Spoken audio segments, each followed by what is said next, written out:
If I could just find one of those Oh, okay. slivers of land. I I get you. Jody was. Nice to meet you. Yeah. Oh, you saw the bill? Yeah, I think everybody's had it. Okay. Do I really have to tie it? Oh my God. It's big. Not just with the board. Just say, hey, can you? Okay. I know, I want I like think we're ready to get started. So I don't know. Okay, I think we're ready to get started. And we will call this meeting to order at 9:02 a.m. Good morning, everyone. Thank you for being here. I would like to ask our guests to introduce themselves, please. Great, Bill. Yeah, I can go first. I'm Pamela with McKin Street. We're gonna present our findings of the facility condition assessment and other things. So, are you familiar with what we do as far as an organization overall? Please tell Okay. us. Yeah. Alright, good. Alright.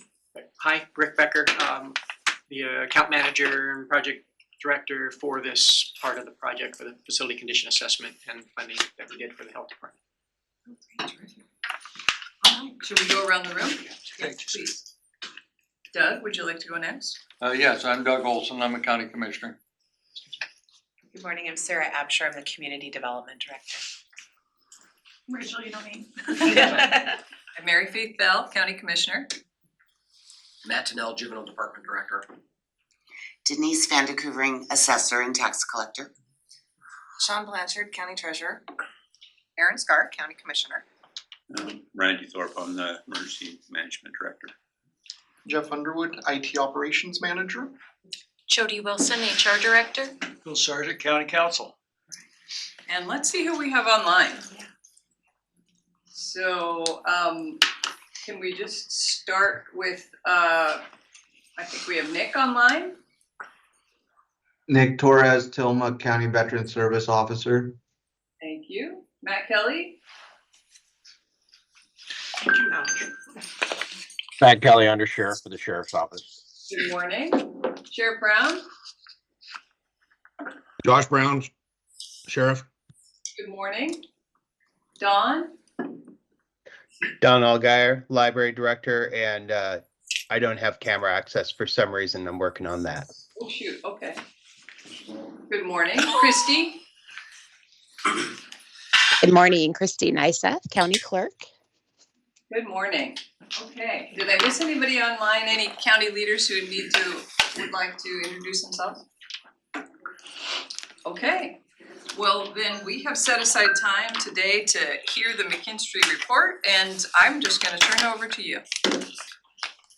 Well, thank you, appreciate that. So we conducted a facility condition assessment and a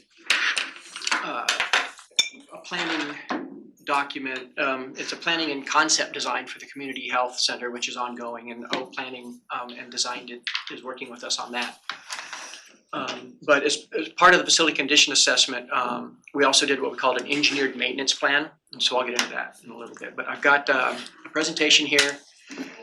Through the presentation, I'm going to exit out of that and go into a couple of the documents that we've delivered, an Excel spreadsheet and then a web-based visualization tool for the data that we collected. Any questions throughout the presentation, just stop me, throw something at me. If I'm speaking too quickly, stop me. Why don't you talk a little bit about your company? I'm not sure everybody knows what you folks do. Oh, okay, do you wanna? Oh, Click that that's on. I didn't know if that was a yes or no to ask. Okay. So, McKin Street, we've been around for 60 years. We're based in Seattle, Washington. We have facilities of buildings or offices in all over the United States. The Pacific Northwest, we've got some satellite offices like in Eugene, and you mentioned Milwaukee. But our main office in Oregon is in Portland, right near the airport, on the other side of the airport, Highway 84. We have about 200 plus employees there. And we're privately held, which is great because we don't have to ask, Wall Street for approval for projects.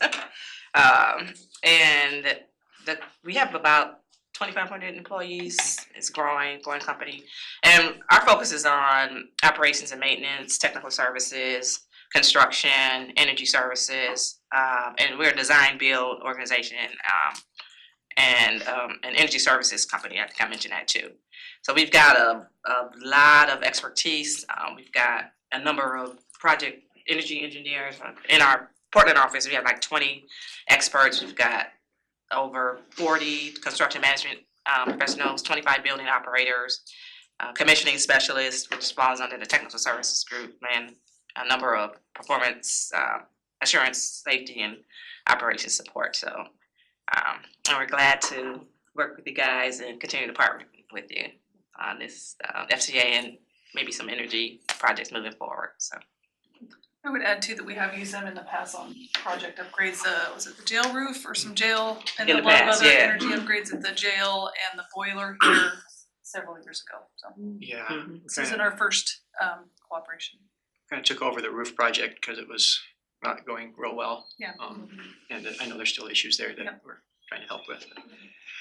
So presentation, hopefully you can all see this. This is kind of an overview of what we found during the facility condition assessment. Is that, pardon? is that big enough? Maybe a little bigger, I don't know. You guys can see it. Yeah, I didn't. Oh, without- oh, without- okay, there it is. So we'll talk a little bit about what is an FCA and what's it meant for, what the process that we went through. We'll get into a couple of the tools that we've delivered. And then Pam will talk a little bit more about the next steps of what you do with this data. But as I said, we conducted a facility condition assessment, the engineered maintenance plan, and develop planning and concept design for the community health center. So the FCA is really a physical and visual assessment of the state of and the condition of your facilities. And I might add that it's the current condition, it's a point in time. So it could change tomorrow, but when we visited the sites, which was a few months ago, we report on the conditions there. It offers intelligence about the current state of your buildings, and it also provides the financial information concerning any necessary investments. The purpose of these is really to help the owners understand, plan, and maintain the physical condition to preserve the value of those facilities. And also it helps you develop those capital budgets and to prioritize your investments through the next 30 years. It's really the first step towards informed decision-making, what we call data-driven decision-making around investments in your existing facilities, both on an annual basis, and we'll get into some of that in the planning document and the prioritize and the long-term approach as well. So the goals is to collect consistent inventory information on your facilities. It's to identify capital replacement needs, and you'll see what we refer to that as unfunded liabilities. And then we also identify what your equipment costs are and your total building replacement costs are. And that's important in a couple screens. So we started this back in June of 23, so almost a year ago. We started doing the audits July and August mostly. And we presented the initial FCA findings back in January, I believe, and we've been working through updating the data and developing the reports that I think most of you have probably seen at the end of last month. And here we are today.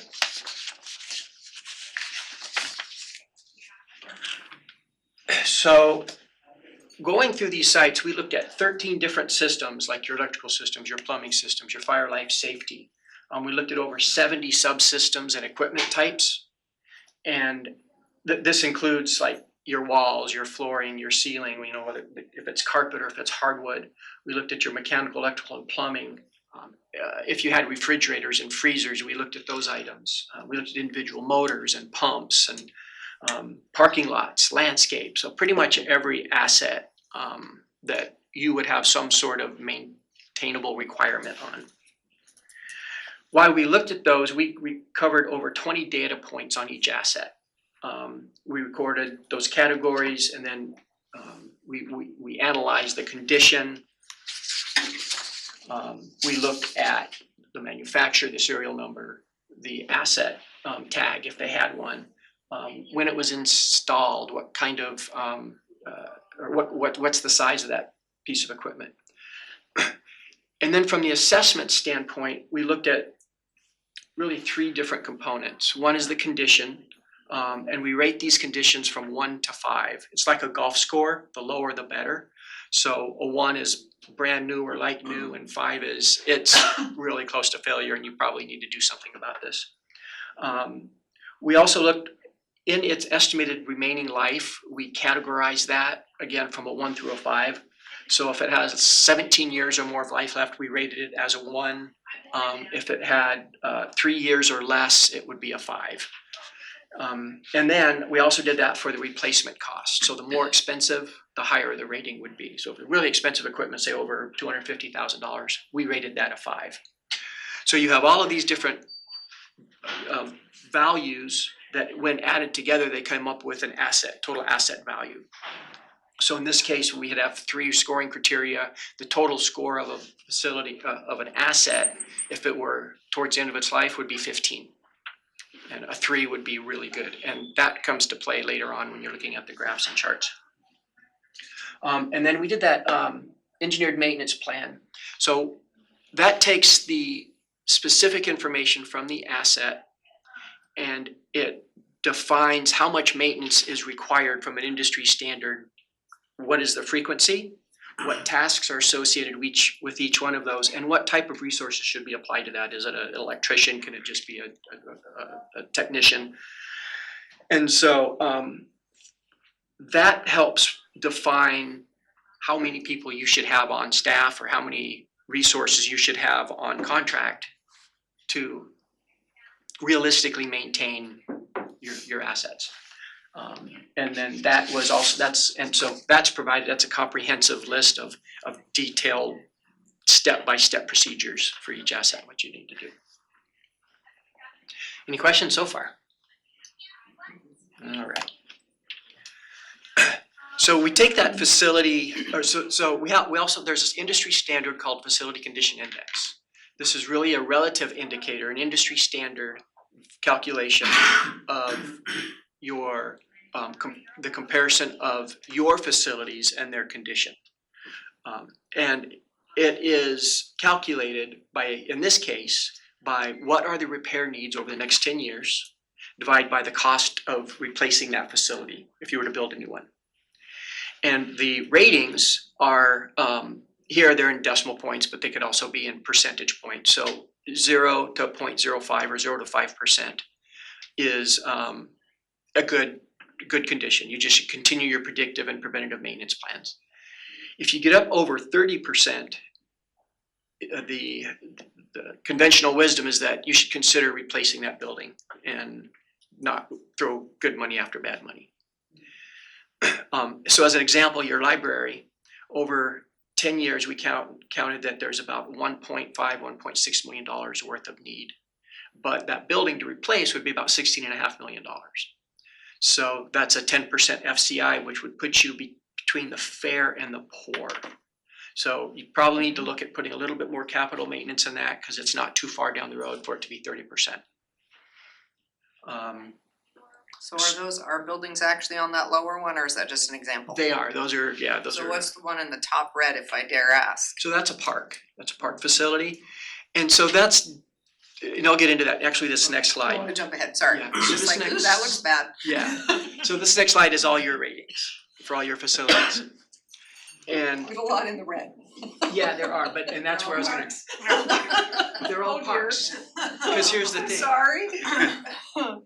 The parks don't have a lot of physical assets.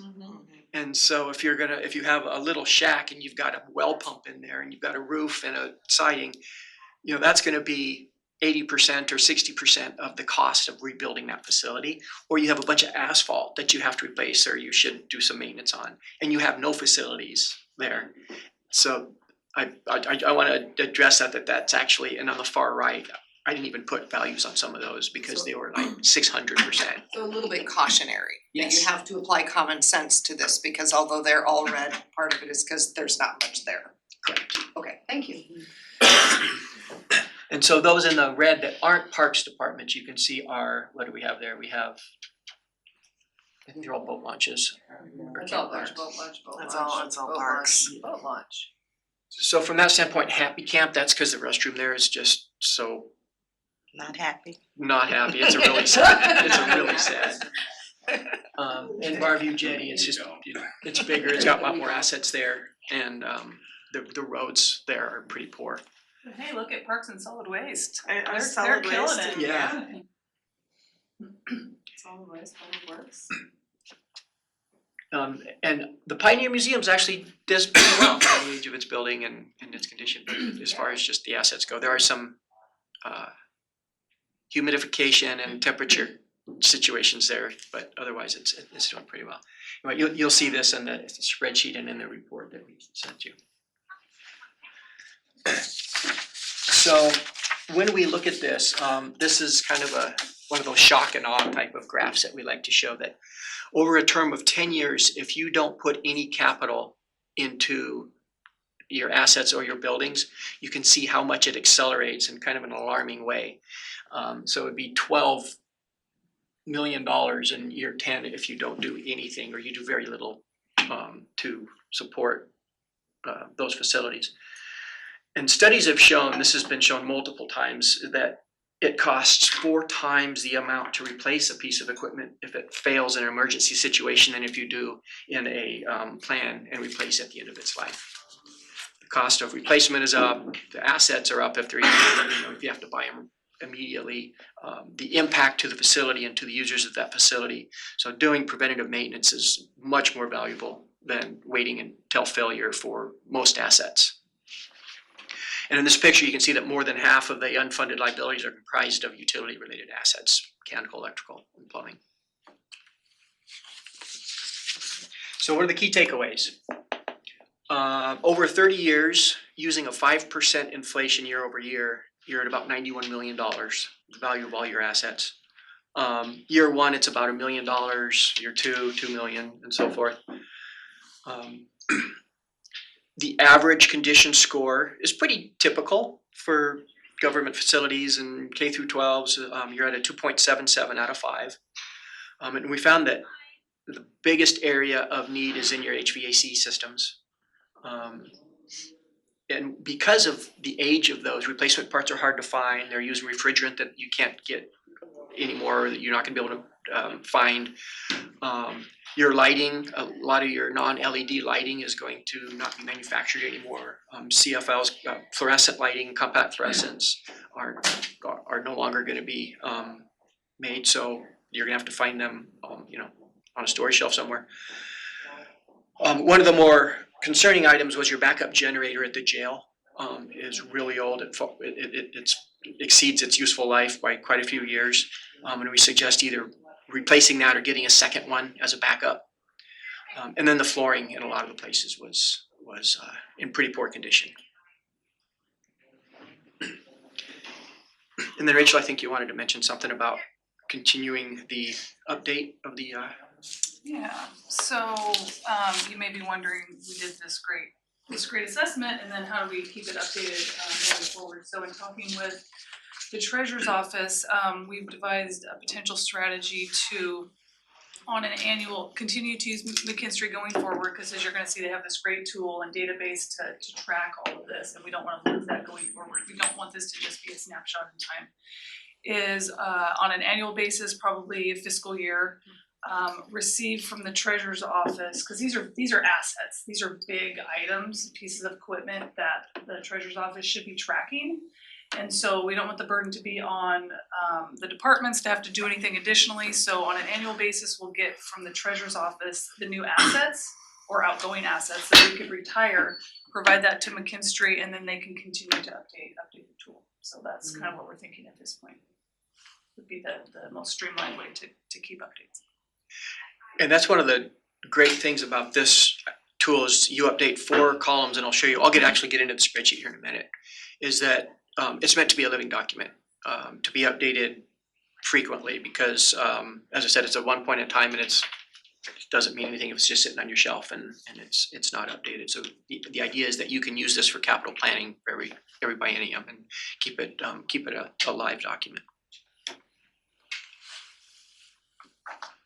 So you said we're somewhere in the middle of the 2.7 or whatever is not far out of line. Could you look at a little bigger universe if you took smaller and medium-sized governments, maybe local governments? Are we good, better, or best, or in the middle, or what do you think? You're probably in the better of the middle. I would say a lot of smaller entities are in the 3s, higher 2s or low 3s. So we're like, maybe if you reverse that, we'd be like in the 65 or 65th percentile, Yes. somewhere in there. Yes, that's probably a good. I think our roads are in the 55th percentile roughly, our buildings in the 65th. Yeah. Could be fair. worse. Could be worse, could be better, could be worse. Will get worse if we do nothing. Well, the reason I asked that question is I've been around this stuff for a long time and it's so easy to push this kind of investment off a year or two, and then there's always more ask than there is money. And so you say, well, we can defer this another year, but ultimately it comes due. And so, Yeah, and it's gonna be a lot higher, a lot more indeed. expensive the more you push it out. So this is just an example of the spreadsheet and the details in it. And I'll open up the spreadsheet and walk you through those. But we also have a web-based platform. It's called Reveal. It's a data visualization tool. And it's a cloud-based facility management portal, basically an online data visualization tool that's built to help you navigate through this data, because not everybody's an Excel wizard and it does take a little bit of work through it. But it will help you drive those critical decisions for operations, and it helps you communicate your goals to your constituents. You can pull up the Reveal in meetings and show what the need is. And it's a third party telling you this. It's not somebody with some agenda because they're part of parks or they're part of the health department and they need this money. This is a third party independent visualization. This portal can integrate with other components as well. And as we move forward to the next step, hopefully this relationship, it can integrate the building asset inventory, the maintenance planning and the capital planning, the utility bills, building metering, building automation systems, building the Oregon Building Performance Standards coming up in the next few years. This can really help track the information and help you know that you're on track to follow the state guidelines. It pulls in weather data. It can help your facility operations and their performance. So you've only got the first module of this right now, and so it is set up for that future growth for the county. And these are just a few of the features there that we're talking about. One of the things that I'll show you is the capital planning tool, which is kind of cool to help you prioritize the most. Well, that helps you prioritize based on your what's important to you, and you can put different weights on different criteria. So we'll get into that here also in a second. And so Cornelius Fichtner is a pretty famous project management guru. He's an author, he's a podcaster, he does all sorts of consulting work. And I thought this was a pretty appropriate comment that planning without action is futile and action without planning is fatal. And of course doesn't mean it's gonna kill you, although it could kill you, but it's so the next step that Pam will take over after I go through these little tools is what is that action? What are the next steps associated with this? So let me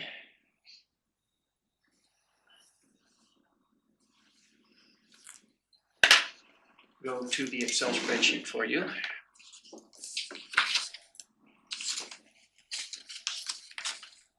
All right, and I'm not asking you to read this and be able to see this. If this hasn't been passed out to you yet, it will be. I think, did you pass this out? Yeah, the leadership team has the workbook and the report. report. Okay, awesome, great, thank you.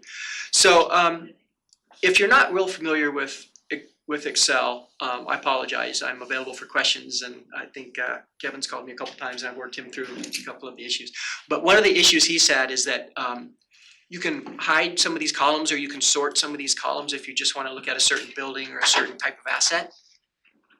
And it gets locked in there sometimes. So under data, there's a clear, you see this clear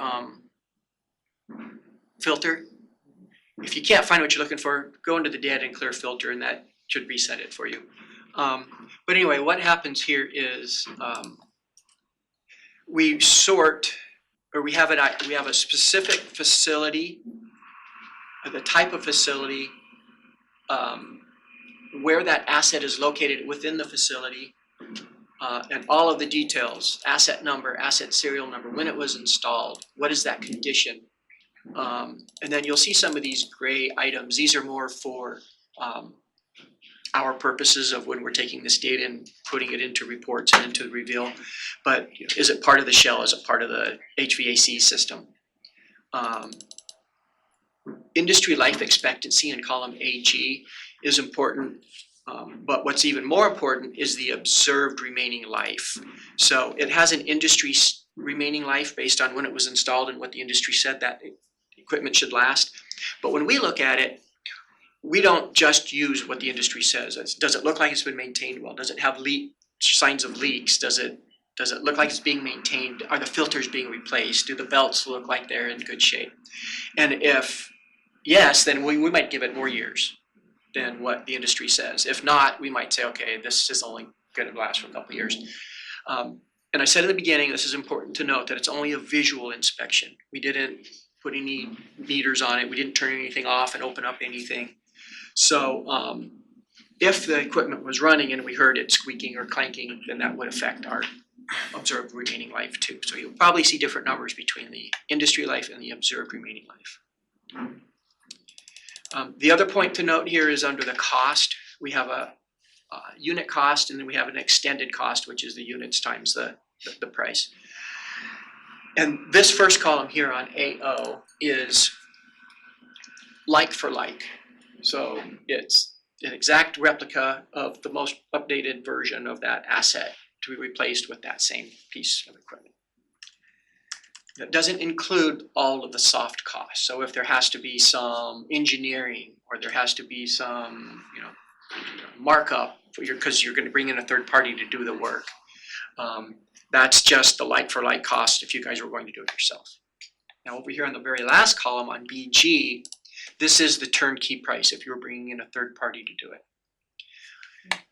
In this workbook, I jumped right into the meat of the workbook here, but there's some input parameters, and you can adjust that soft cost multiplier. Right now in consultation with the team here, we threw 50% on there. We see typically 40 to 60% on that, but so you can change that if you so choose. And then, yeah, so that's pretty much it for the meat of the subject. The rest of the workbook is information that just feeds that. So this client input is all of your sites, your square footage, when it was built, its location, the input parameters. So when we update this spreadsheet for you, we'll get specific data points. The name of the asset, where it was located, when it was installed, and what it cost to install it. Those are the 4 basic items that we need. The rest of it is nice to have, but those are the only 4 items that we need to really make the spreadsheet work. We will change the remaining life base year, so that will affect the CapEx plan and the 30 years remaining. CapEx inflation, this is a good one because 2 years ago this was up to 12-13%. It might be down more to 3 to 4% now. Again, at the time when we did this, we agreed to 5%. So you can adjust that as you need. There's a FCI replacement cost. I mentioned also that we use the 10-year capital cost in the FCI calculation. You can choose to use 1 year, 2 year, 3 years, whatever makes sense for you when you're doing your budgeting. But this is 10 years, and then you can see how we rated the other components, the other categories within the spreadsheet. I mentioned that earlier. I mentioned the maintenance planning. So here's each one of the assets. Tells you how many project management hours it should take to do the maintenance, when the maintenance should be done, and what kind of maintenance. So OPBLR, the OP is, what is OP? Well, let me go to one I know. AN is annual. There's quarterly, I think that's operational. So that's every 4 months, that's quarterly. And that's an electrical boiler. So it tells you exactly what should be done and how long it should take for each one of those tasks. And then who should do it. And then the tasking is identified here. And we also have individual spreadsheets or Word documents for each one of these. What are the tasking that should be done for each one of those? So this is an ATS, the general maintenance, inspect wiring, check for signs of moisture, look for signs of excessive heat. When or if you have a computerized maintenance management system, this information can feed right into that. So when you're putting out your work orders, your maintenance or your third-party maintenance teams know exactly what needs to be done, how frequently it needs to be done, and how long it should take. And then the rest of these are just different graphs and charts that you can use. And then the output CapEx, this is the annual cost per facility for a 30-year period. And you can change the escalation rate up here. And then the FCI. Here's all your FCIs, and here's that table that you were asking about. Any questions on the spreadsheet? Everybody awake? It's a lot of information, a lot to dig into. Yes, yes. There's cookies. Did she mention she had cookies up there? Okay, the next, I will share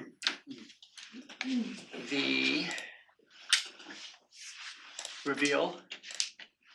And this, I'm gonna go really high level again because there's a lot to this tool. So it comes with an overview page. This is basically the map. It's just like a Google map. You can change it to satellite. And each of these little icons is one of your facilities. They're color coded based on that 1 through 5. You can hover over these and it'll tell you which site it is. And on the right here, you'll see this little caret. I clicked on the public health. It'll tell you when it was built, what its size was.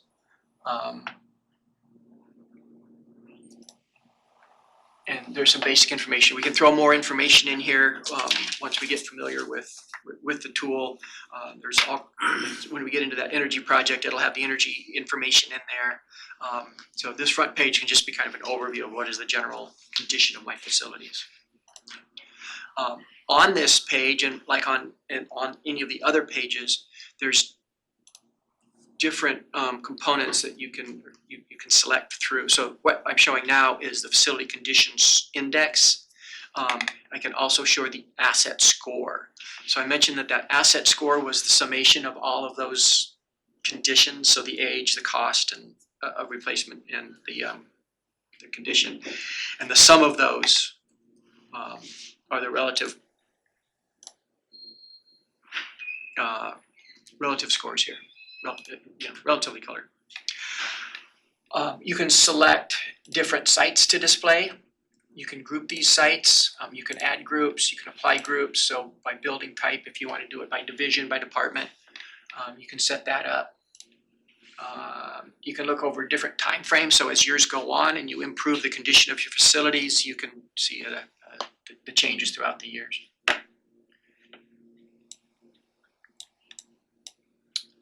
Any questions on the map? Not the map, but overall, will we each need a login to access this, or is there a general county login? Yes, there'll be a login for each one of you. Okay. And I've sent the updated information to the team to update it. They haven't gotten to that yet. Okay. So I'll jump on them again because they should have had that done by now, but we'll get that to you this week, I promise. So the capital planning tab, this is where all of that data from the Excel spreadsheet is pulled together. And again, there's a lot on here. You can select your sites, you can select which subsystems. So I just want to look at the roofing, say. I want to look at just the air conditioning. And then you can, once you've chosen which items you want to show on the screen, you can control how the information is displayed. So each one of those criteria, asset condition, estimated replacement cost, industry remaining life, you can choose which items to show. So if you want to show just the fives, you can pull for the asset condition. Let's see, I just want to show those that are about to fail. We also did a condition rating or a rating on what is the effect on the business, on the organization, if that asset failed. So if the roof failed, that's probably a 5. If it's lighting, maybe it's not so bad, depending on where it is. So each asset has an impact rate, business impact rating. I've got a question on this. Say for instance, Rachel comes up and has $3 million to upgrade. Is there a way in the system that she can look and have a priority list of what's gonna fail and effects, and so she can actually say, okay, we need to spend this money to fix this asset? Yes, yep, and I'll get to that here, it's at the bottom of this little chart, so, yeah.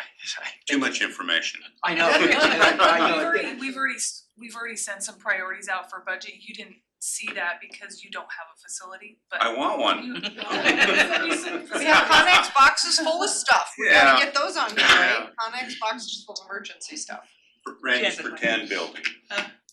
Well, I was just thinking, retrofitting, seismic upgrades, is that factored into this work? No, this doesn't include anything we need that we don't have. So ADA improvements, we need fire sprinklers, stuff like that. It doesn't include that kind of stuff. It's just what we have. Yeah, or you need to air condition a facility, it doesn't have that additional piece. So I'm gonna get down to the interactive tree map because this is the fun, I call it the chiclet chart. So you can adjust what's displayed on this chart. There's a size representation, there's a color representation, and then there's the actual data that is being displayed. And you can adjust all of those.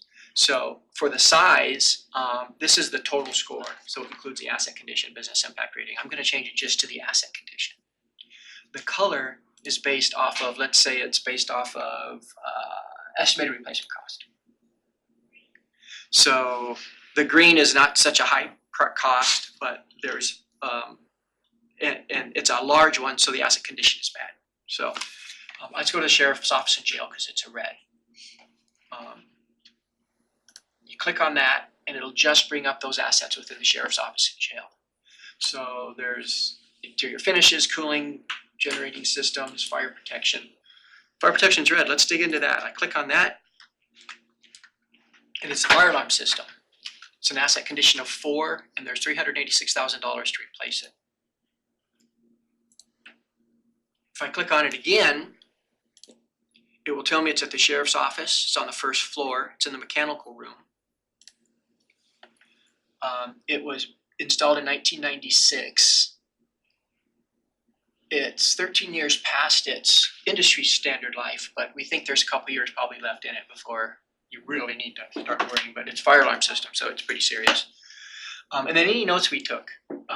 It was reported to us that the system's outdated, they're unable to obtain replacement parts, and we really recommend a full replacement. And then what are the scores? Replacement cost and all of the details that we had pulled from the assets. So you can quickly drill down into specific assets that have issues. Even if they're not displayed here and you have something that happened at a building, you can always jump in here and pull it up and see details about it.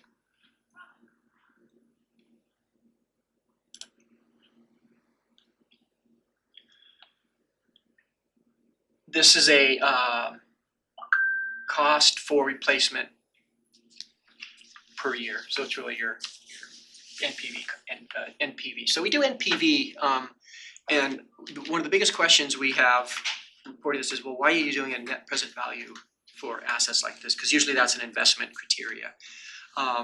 So it's hard to explain. And so I put it at 0. I typically put the discount rate at 0.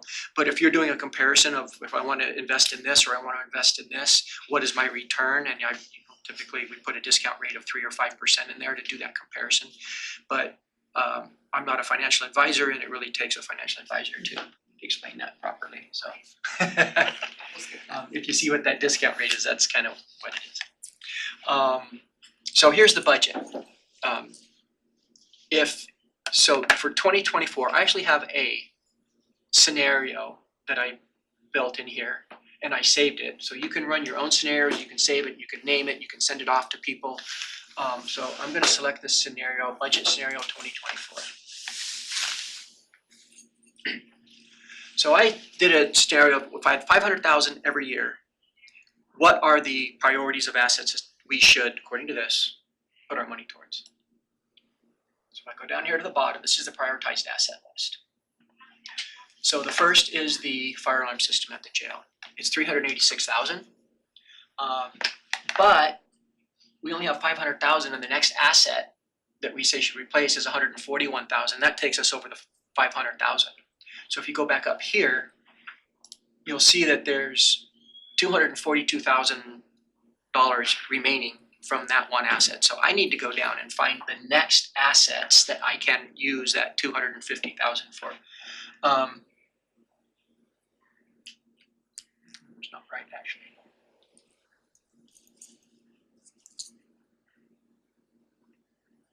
Interesting. So you can go down here and remove an item from that budget. You can update the year that you want that asset to go into. So let's say let's go down here to this floor finishing carpeting. I want to put that up into 2024.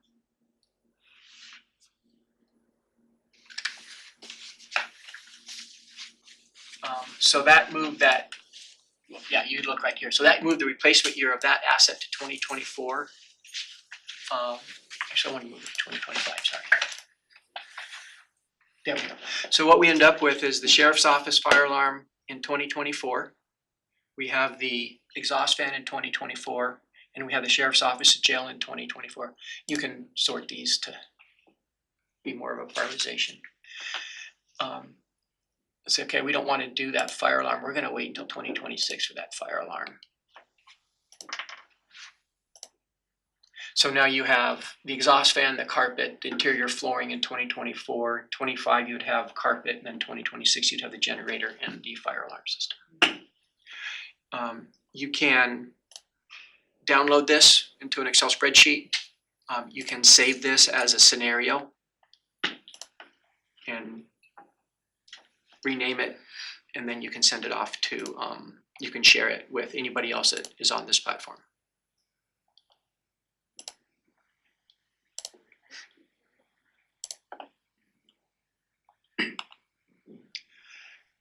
I said 45 minutes, and I'm at 45 minutes actually, and I know that she still has a little bit to go. So yeah, as you're working through this, once you get the login, let me know if you don't have my email address, probably my phone number. I'm available anytime you need me. Well, I have a question. Maybe this is actually for our attorney here. Now that we know something and we do nothing about it, does that increase the liability? Probably. Probably. Well, that's a good legal answer, Yeah. probably. It depends. Especially jails, But you gotta have, HVAC if system you don't have fails. the money, if you don't have the money, Yeah. then you don't have the money, you know, that's the big question, you know, if you can show you didn't have the. Well, you know, it's one thing, if this room goes, the temperature is no good here, it's completely something else when you've got somebody locked up, I think. Yeah, and Yeah. and there's a fire and the fire alarm Yeah. system doesn't work, that's a problem. Yeah. Civil rights liabilities. Don't want that. Okay, I'm gonna go to, so now that you have all this information, how can you act upon it? And so I'm gonna turn it over to Okay. Pam to talk about next steps. Alright, so Rick shared a lot of information, FCA data. It can be daunting and looks kind of scary because there's a lot of unfunded liabilities and deferred maintenance that you have. As I mentioned at the beginning of our discussion, McKinstry is an energy services company as well, and we look at projects through an energy lens by helping local governments reduce their energy costs. And when I say energy costs, it's your electricity bills, your fuel bills, and even water. Also, by helping you reduce those costs, it reduces your maintenance and operations costs and improves your operations, and it helps you become more sustainable and resilient. So essentially, we try to help you stretch your dollars, because once you implement some of the assets or retrofit some of the assets that utilize energy, we say on average we can save you 20% off your energy bill. And so that could be applied towards some of the other projects and replacing some other projects. So, and we're gonna have you, or you should address your priorities that we mentioned before, and then we can talk about some of the assets that you can bundle, which will be a priority list for you. And then we can help you pull in other funding sources by utilizing grants and utility rebates and some incentives that the federal government has. So ideally, to get the best return on your investment, we suggest that you bundle some of the energy consuming assets at the sites to achieve a higher economies of scale. And that will also help you improve your return on investments and also some ancillary benefits at the end of life improvements like the HVAC retrofits to help with you cooling of a inside of a jail or inside of a courthouse like this. And again, as I mentioned, leveraging some of the utility incentives could help you stretch your dollar. So the next slide will show you some of the areas where projects can be bundled. Okay, there you go. Ooh, that's an eye chart. So say at the courthouse, there are some assets that utilize energy. And you can see them. You get the furnace with variant refrigerant flow device. You got the rooftop units. Those are assets that should be retrofitted or replaced because they utilize a lot of energy. The last item on here, install solar panels. That's something that we advise you do because you can take advantage of the incentives that are out there. The investment tax credit, or IRA, gives you 30% of what you spend. So if you spend $100,000, for example, you'll get $30,000 in direct pay, right? And that's just for implementing a solar project. You can also get an additional 10% if the solar panels are made in the United States. So there are some incentives for moving forward with a solar project. And as you can see, Where does that money come from?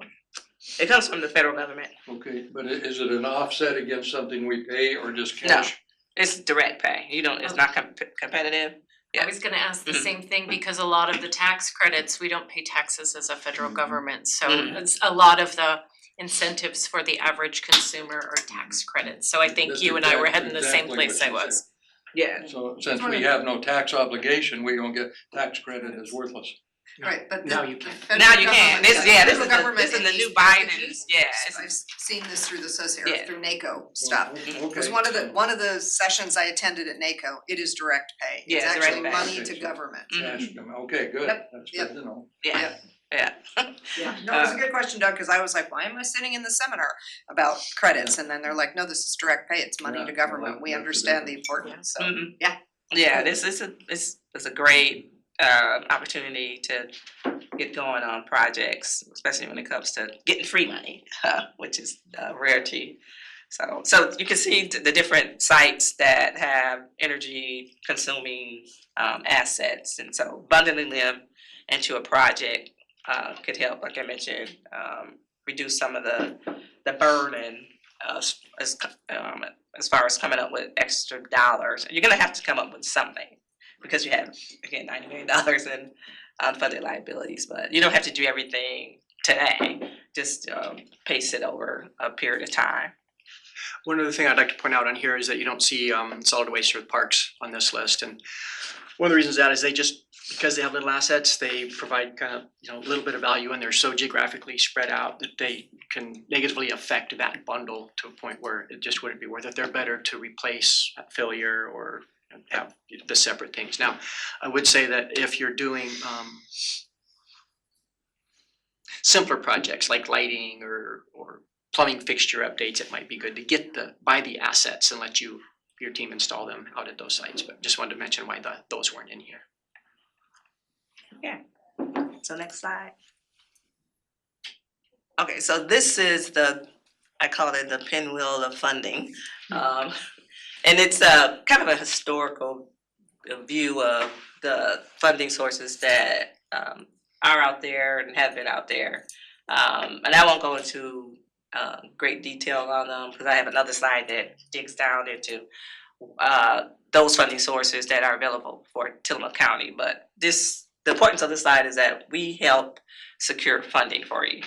And over the past few decades, we have secured over $400 million in grants for our clients. So we will partner with you with the obtaining funding as well. So the next slide is a eye chart. So we have a department in our organization, and one of their primary focuses is on just keeping this evergreen, keeping the resources, the research done on all the funding sources that are out there. And this is a very hard job and a very busy job, but they do it for counties, cities, schools, by state too. So I asked our resource, hey, you have a meeting with Tillamook County, these are some of the areas where energy and water is being utilized. Can you look at what we call the facilities improvement measures and send me a list of spreadsheet of all of the funding sources that you think we could go after, and this is what this list is. So, and I can send you the list in a bigger, like a one pager, because this is kind of hard to read. So, any questions so far? No? Okay, so the next step is let me back up. So what we've done so far, we have done a preliminary building audit. We've done a pretty much high level energy audit by looking at the utility data. We did a utility data analysis. We got all your utility bills and analyzed them, and then we have the square footage of your buildings. And so at that level, we came up with a number saying, hey, it's maybe 20% we can save you. But that's at a very high level. So in the FCA looks at the conditions, as Rick mentioned, the conditions of facilities. Drop it down to a detailed audit, what we call a technical energy audit. It looks at how facilities are utilizing and consuming energy. It's a very detailed, comprehensive technical energy audit of the systems.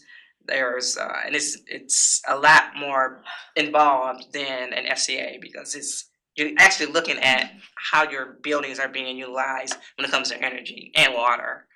And so that would be the next step, to hone in on how much money can you really save by implementing the measures and retrofitting some of the equipment that's on the other page, and then bundling them to save money. So that would be, my recommendation would be the next step for you guys. And then once we conduct the energy audit, we'll meet with you and say, hey, this is what we came up with. What do you want to, how do you want to move forward? And if you say, hey, I'm gonna select these items, these films at the courthouse and at the library, then we'll put together what we call a project development plan so that you'll see how the project would be managed. And the good thing about working with an energy services company, we guarantee performance, we guarantee costs, we guarantee price. So the risk is borne on us to make sure that the project is completed on time, and we don't say, hey, we need more money. No, we guarantee this is how much it's gonna cost. So, any questions? Okay. All right. So, why act now? And the reason why this first bullet I was mentioning is we talk about ROI, talk about payback. When it comes to these projects, the energy savings is not going to pay for itself, because if the example I use, like $100,000 in utility bills and 20%, that's only $20,000. So you spread that over, a number of years, you won't be able to have a meaningful project in a reasonable time frame, right? So it's a combination, as I mentioned, of savings and incentives and grants, and then some capital budgets that you have. And we've talked about this, the risk of not moving forward sooner, funding sooner, obviously will increase your deferred maintenance costs and potential for equipment to fail at an inconvenient time. So wouldn't want that. And then some of the incentives won't be available. For example, the LED, as Rick mentioned, the LED incentives, that's going away this year. So if you don't upgrade your existing lighting to LED, you won't be able to get those incentives from the electric utility, so ETL. Okay. So, so the next steps incorporate the FCA into a thoughtful capital plan, as Rick mentioned, regularly plan the capital asset replacements, and you can see the bullets there. Then again, conduct an investment grade audit or a technical energy audit, same thing, to identify the funding mechanisms and see how much you can save in your energy and your water bills too.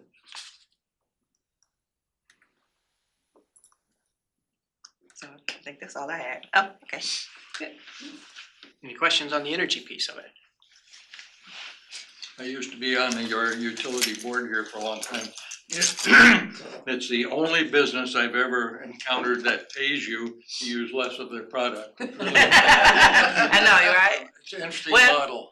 Yeah, I think it's a grid thing too, so they want to make sure. Oh, sure. Yeah, they don't want Because the marginal electricity is considerably more expensive. Well, I understand that, but when I first heard that, why would you give somebody money to use less of their product? Because in the long run, it works. Yeah, and then it reduces greenhouse gas emissions, so it's that plays into it as well. And carbon footprint, I didn't get into that, we can talk about that, but yeah, it's good for the environment to do that. So, a couple of steps. So this process is concluding. They're gonna be providing you've seen the final report, the workbook, we'll send out the information on the reveal tool, and then that's where we are. Knowing that we were going into budgets, I asked them to prepare priorities for like as well as upgrades. And so if you have a facility, you've received that information, you may or may not have worked that into your budgets. I have received the initial proposal for the next steps with the audit, and pursuing grant funding. And so we'll receive that and talk about that with the board at a later date, soon. And then I think we're in a bit of a standstill until we get through budgets you have this data now. We'll see what departments put forth. We'll have an updated proposal from McKinstry on help assisting with next steps and see how this comes out in the wash, basically, I think is where we're at. Unless you have any initial guidance, commissioners, on how we should proceed, or if there should be changes in department budgets before the April hearings, or just throwing that out there? Or I don't know if departments wanna speak to how they may have included this in their budgets. For the courthouse, have included all but one of the energy. I've included all of their initial recommendations, and if there was an upgrade option, included that as an option.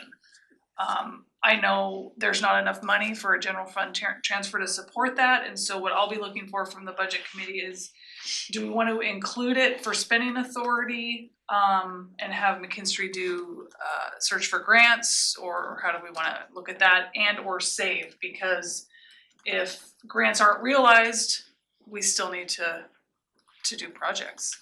And so that's gonna be a tough discussion this budget. That's what I've taken as an approach for the courthouse recommendations. Thank you. And I would love to see all the general fund in that pool if we can, because I think that's the budget that we know is going to be tightest. And obviously there are some very critical pieces that have shown up at the jail. So I don't know if the sheriff's had time to work this stuff into his budget or not, but I think as a budget committee and commissioners, I please correct me if I'm incorrect. We want to be looking at within the general fund, all of the assets that rely on the general fund for that fix. And I hope that special revenue funds will be looking as well at their particular needs and how they can bring that forward in this cycle. I liked the tool that you showed us about projects, prioritizing, because I wouldn't anticipate that we'd have all of the sheriff's office projects prioritized for this year. But I think we should be looking at what's the most urgent and how to plan for the others, for sure. Great. There's a question for Rachel. The leases we have out there, and there are quite a few, are any of them triple net where we're on the hook for making these investments? It's a mix of whether we do the maintenance or not. And most of the leases are with the health department and then community development. Are triple net? Or No, they're just not. leases that we have Yeah. are health department and community So development. if something fails in your building, that's not your problem, except that you get too hot in the summer. Correct. Yeah. Yeah, we are responsible for replacing some things like the dishwasher if it goes, minor things, but the bigger capital improvement projects, that's the building, that's the bank.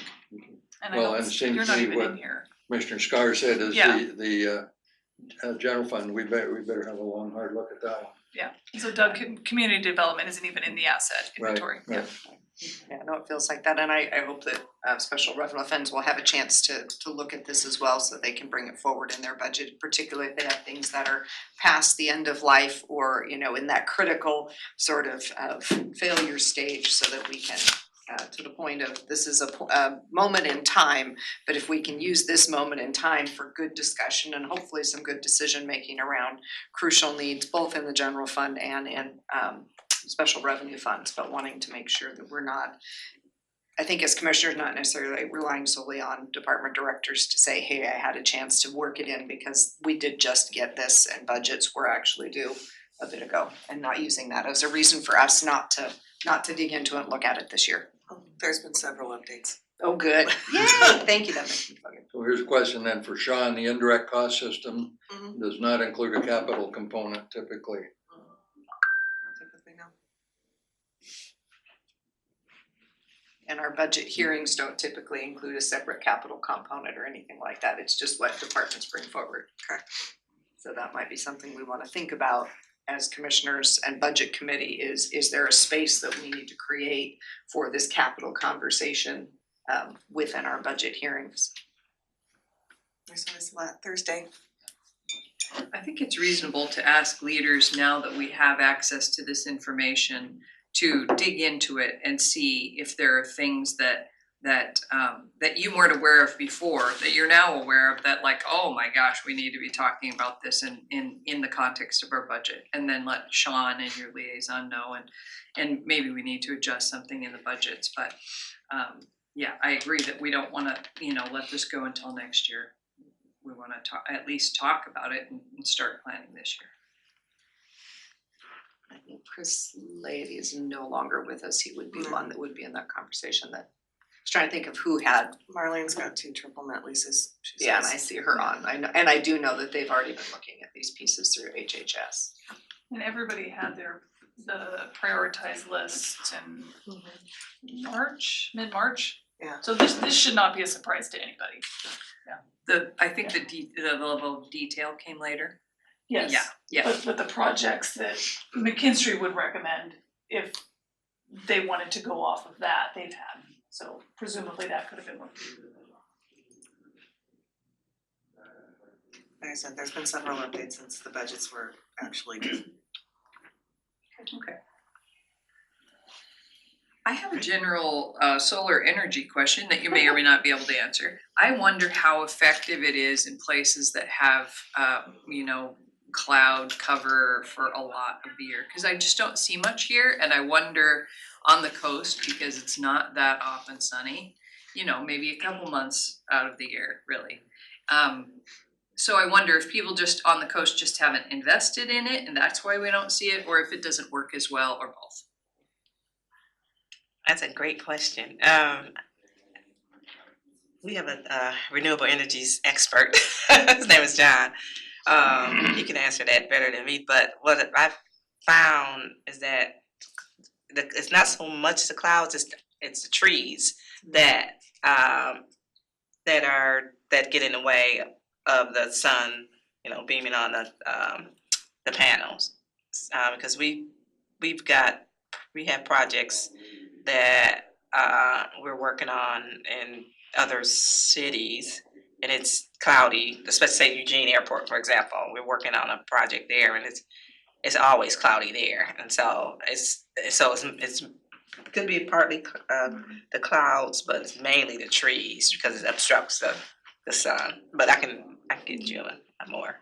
I'll answer that for you, Commissioner, that as a former PUD person, when you get this side of the Cascades where we have 90 inches of rain and all that, there's a solar array at the PUD building, and it generates roughly enough electricity every month to power an electric toothbrush. That's why you don't see very many around. It's not concentrating. Now, the technology may advance to where it's much more efficient, but the big solar arrays in America are where you have 300 plus days of sunshine, and also not only that, but you have the angle of the sun. It makes a big difference. That's why Arizona is hot all the time. The sun's up here, and Alaska not so much.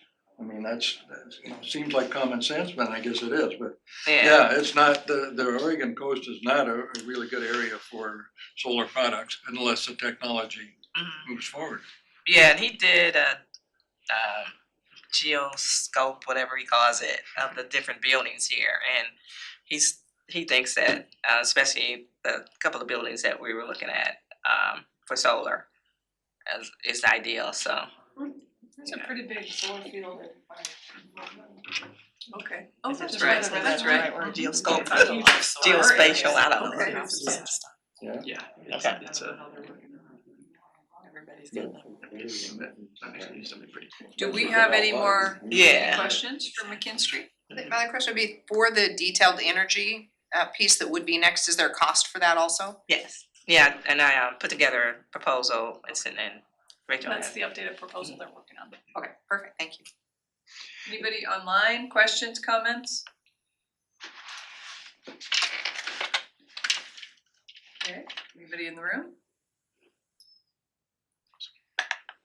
Do you have anything further for us? That's Anything great. Okay, Thanks thank for you so coming. much. Thank you so much, lots of great information. And it's really nice to have you in the room, so thank you. Oh yeah. It's really nice to be in the room.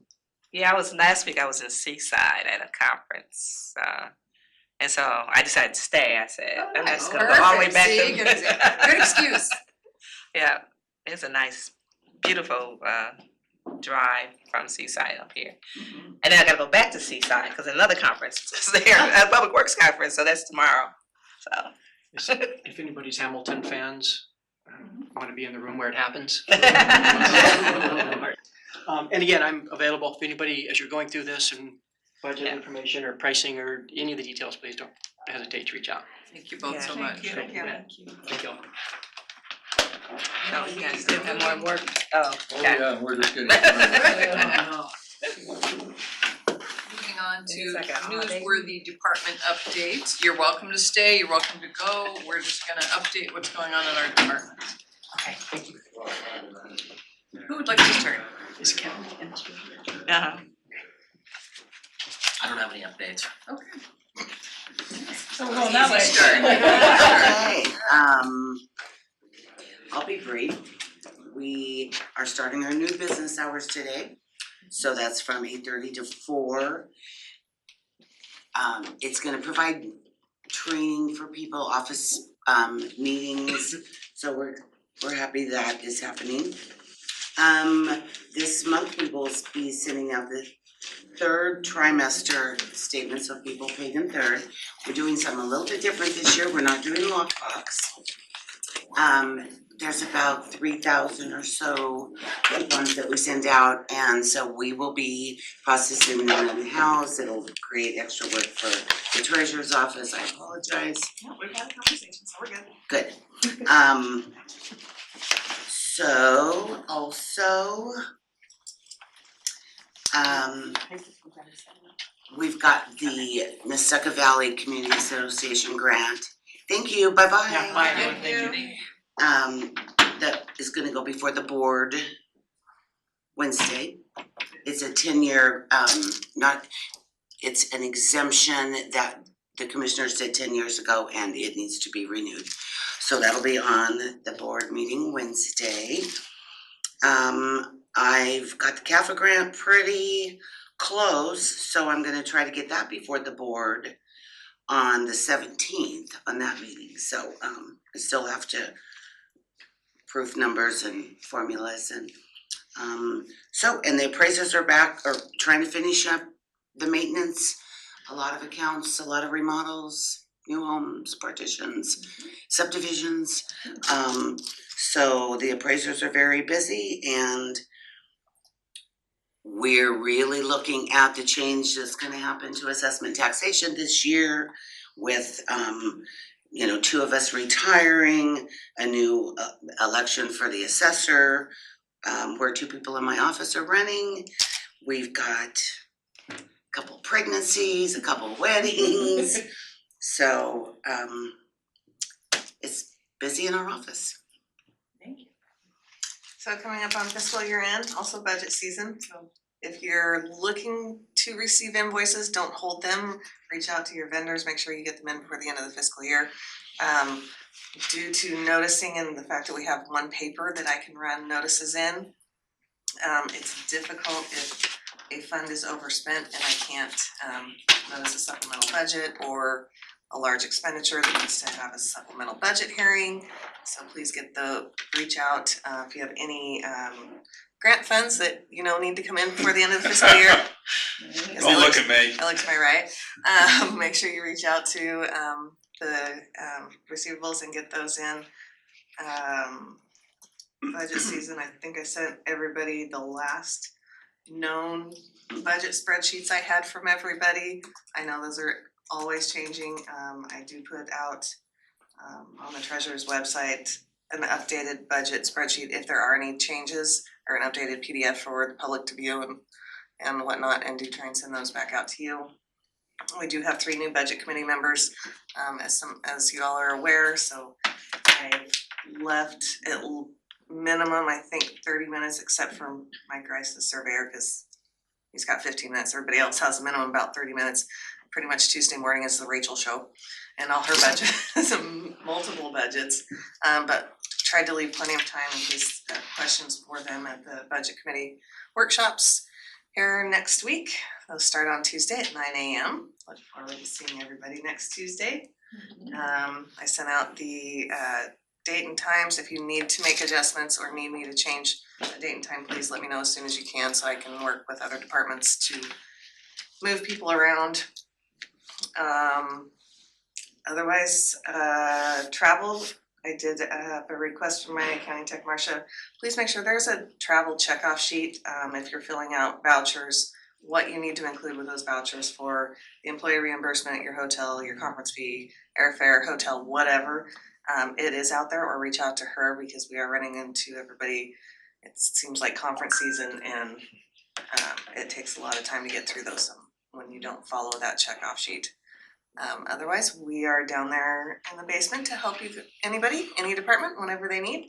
Reach out to myself, Deborah, Marcia, or Rachel. Don't have a lot of updates. The biggest one I'm still from Sarah is the hazard mitigation plan finally got approved by our county commission, and it looks like most of the communities and the other partners have signed from what last I heard from Catherine, so. The only thing that we're waiting for is FEMA will send us the final letter with the date that the plan is effective to. So if you notice in the document, the date wasn't filled in, and that's because FEMA's going to tell us what those dates are.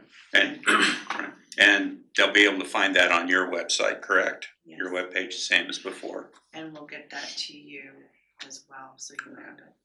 And unfortunately, she's gonna let me go ahead and take the plan off the shelf, so it's not sitting there for the next 5 years, and do it. And it's got, I think, some good projects in there, and so my job's gonna be making sure that all the cooperators start those projects and not all of a sudden in 5 years go, So, and the plan's important because if it's not there, the funding doesn't come with it, and so. And it was, my emergency operating plan looks small compared to the hazard mitigation plan, so. We have a lot of hazards. Yes, and that's the There's thing. like really big documents too. Yeah, right, and so that's the reasons why it's not sent around, is that it's what, over 400? And it needs every last page, so. So it's exciting to get it done and looking that way, and the state is, their mitigation specialists are looking forward to helping us get some of those projects funded that are in there, so. It's exciting. Okay, I am very excited. Andrea will be back in the office today. She has been very missed, so excited to start getting some things done in a more timely manner for everybody. The other thing on my list, I plan today, might slip till tomorrow, but we're gonna be adding the people who have requested to try out our mobile device management and get your work package on your cell phone. If anybody would like to volunteer for that, let me know. It does have to be a non-represented, so as much as I'd like to include more people. But for me, it's worked out really well, and I have removed my cell phone number from my signature and will probably be turning in my cell phone in the near future. People can call my Ring Central number. I can answer it on my personal phone, and it just seems to be working really well. So you can turn that off if you need to. You can avoid that, but yeah, for those of us who are on call all weekend and evenings, it's a lot easier not having to pack two phones around. So, and if anybody else would like to volunteer for that, just let me know. Thank you. I just leave my phone turned off on the weekends. That works too. And Jeff, is this an option that we're rolling out, or is this the direction of the county? The HR office gets Saturday and Sunday phone calls about, I'm calling about my ticket, and certain building things, or they're calling other jurisdictions. If we're putting that on our personal phone, I'm just trying to figure out whether it's required or just an option. It's absolutely just an option. IS is not interested in forcing anybody to get rid of a work cell phone and start using their personal phone. That just does not seem like a good idea. So yeah, strictly a voluntary basis. And there's no reimbursement if you're using your personal phone. We don't have that at the county currently. Well, and that's why we're not testing with AFSCME. There's some very specific language that you are not going to use your personal phone, and that's a reopener for the union. So let's test it, let's see how it works, so we would know what that parameters are and have departments decide whether that's a discussion we or a reopener we want. to, embark on. And so it's a actual physical unit that attaches, or it's an internal So- program? It's a program that you install on your personal phone, and it creates a container so that all of your work stuff happens there, but it's logically separated. So if, hey, somebody's gonna subpoena your records, your personal information isn't part of that. If you depart the county, just flat out decide you don't want to do this anymore, we can wipe out that container. We're not gonna touch any of your personal data. So it just kind of puts it in a nice little box so that you've got your work stuff, but it's completely isolated from everything else. Okay, the word container in my mind was physical, was a physical thing. Carry So- around a box. Right, so I've the, had it on this thing for quite a while now, and it works. okay, I have the regular Apple, if you have an Apple, the regular whatever Safari and all of that is completely separate. And then Outlook comes in just like it does here, and you publish this number and you get a call on it. But if you had to go back to another phone, or when I leave here, you'll just delete that portion and we're good to go. So it does work. So I've gotten, and you put it on there a while back, so I think we're good. And maybe I was the first test case or one of them.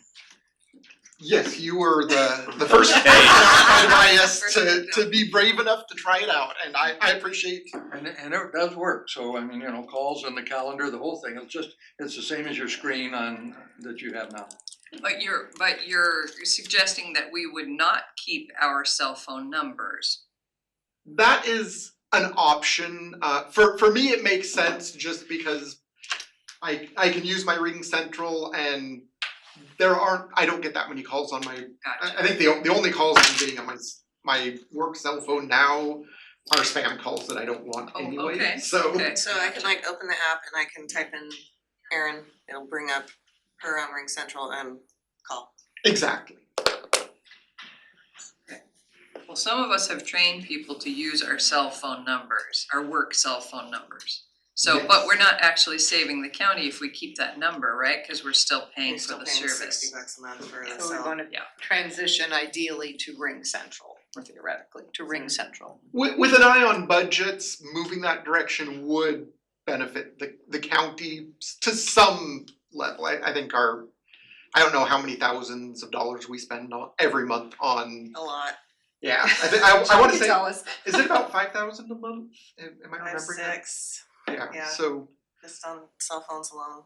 yeah, so there is the potential to reduce that considerably, and There's upgrades every couple of years you have to get, and Do you need significant memory storage in your personal phone?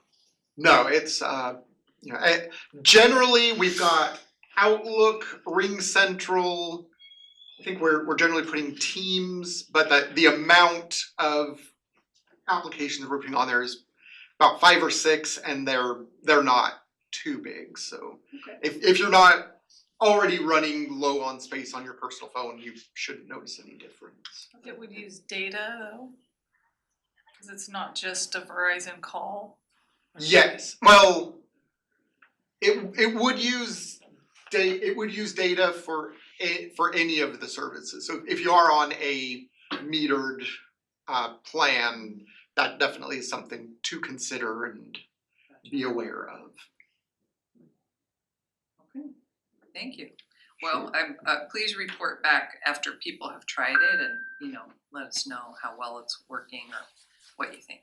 Yes, I'll absolutely keep everybody updated as we go. Thank you. Sure. Good morning, everyone. We are trying to get some bargaining time scheduled with Teamsters, talk about the labor side and the management time in a busy group of calendars. We've got some dates started in late April. We're looking for a couple more April dates. But we're trying to get underway with our Teamster bargaining sessions.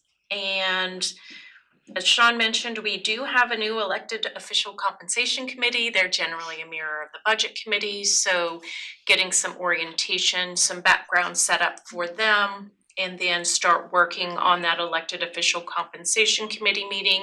We do look at that once a year and try to put that in for budget. Let's see. Just a reminder for employees that let you know that they need to take leave for a surgery or to care for a family member. The official platform to request that is the Troop site. So they can go online, they could call, they can email, they don't have to set up an account, but they'll eventually get an account set up. If they're applying for paid leave Oregon, that's a separate application. So think about the leave request form that we used to do from the internet. That's the Troop application. Paid leave Oregon is just another method in which you're going to be paid. So if you are going to just use your leave time, all you need to do is Troop. If you're looking for the disability insurance through Paid Leave Oregon, that is a separate but also required process. And so in Paid Leave Oregon, if you don't make application to your employer within 30 days in advance, or within reason, because sometimes we don't have the luxury of scheduling a procedure, sometimes people go in through the emergency room, there is a penalty on the Paid Leave Oregon side. So as a supervisor, if you can just help remind those employees they do need to make that leave request through Troop, as well as apply for Paid Leave Oregon if that's how they intend on paying it. Not asking anyone to be a specialist, they can call me and I'll tell them the same thing, but just kind of direct them to that STIRA, that Troop website, to make sure that they're making their leave requests in advance. Denise mentioned a couple of babies. You know, our leave time with Paid Leave Oregon, not just for expected children, those types of things, but we are receiving quite an uptick of leave these days, and we're just trying to actively manage it. If you need to backfill someone because they're on leave, reach out to me to see what kind of staffing options we can come up with to help backfill while you're filling a position for 8 or 6 or 12 weeks, depending on what's going on. I know it's difficult to continue to staff when everyone's out on leave. Jody, can you say, what's the trigger for using the Troop? Is it an extended leave or is it just if they're out for one day, any kind of leave? So it's the FMLA, OFLA okay, bereavement type leave. We would use that STIRA site for that. If I'm just at home sick with a cold or cough, it's not an urgent issue, but that more traditional FMLA leave. We are getting ready for our second Gallup survey in May. We're making some plans and some communication plans for that. And then we're also preparing for the PERS update. As we remember, AFSCME and non-rep, we have committed to move new employees to PERS if they were hired on July 1 or later. And so we're trying to build the education and structure for that. As we're starting to work on this plan, there's a couple of questions we're getting a lot from employees. So if someone was already a PERS employee, they want to know if they can optionally go to PERS. We cannot pick and choose. We can either all go into PERS, which means those that are currently in the county retirement would stop, or we could only put new hires into PERS. So there was only one option, either everyone or cut off the date. So if you're a former PERS person and you're under the county plan and you're in the door by June 30th, you'll stay on the county plan. I think that's the question I'm getting the most, and I just want to make sure that we all understand that. If we hire a new person as of July 1, they will go under the PERS plan. Does that make sense for everyone? It's a great dialogue, and it's just something that we're learning from the process, and we're working on some communication strategies for that as well. July 1, the start date. So if My they hire hired them someone were hired in June, but reports to work July 1, this July 1 accounts. Your first date of employment would be July 1 or later. Even though you might not be eligible for the retirement immediately, if your hire date is that date of July 1. Okay. Hey Jody. Uh-huh. Does it matter at all if you have, let's say you have a current county employee that had previously been vested in the PERS program, doesn't matter? I'm a great example of that. I have 13 years of PERS. So you can't hop back in? No. PERS doesn't let you do a smorgasbord. Okay. We have a very generous pension program, so I don't mind being under the county pension. So we're just trying to figure out, you know, how to look at that pension long term. And so putting new employees was the least disruptive for our existing county staff who are at various levels of retirement.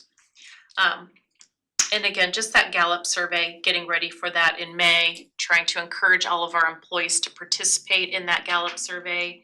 And trying to make sure that with that follow-up data and getting that information back out to the employees and meeting with the department. So that'll be a summer project that we'll be working on.